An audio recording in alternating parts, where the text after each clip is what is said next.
Scene, close-up of a person's hands typing on a vintage typewriter. Me asterisk ever wonder how these magical machines turn our thoughts into words on paper? Let me break it down for you. Cut to a close-up of the typewriter's inner workings. Me asterisk each key connects to a metal arm called a type bar. When you press a key, the corresponding type bar swings up, its letter striking an inked ribbon and leaving its mark on the paper. Cut back to the hands typing. Me asterisk the ribbon then rolls forward, ready for the next letter.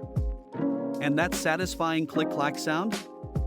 That's the type bar returning to its resting position. Cut to a shot of the typed text. Me asterisk it's a beautiful mechanical ballet, transforming our ideas into tangible form. So next time you see a typewriter, remember the intricate dance happening beneath its keys. End scene.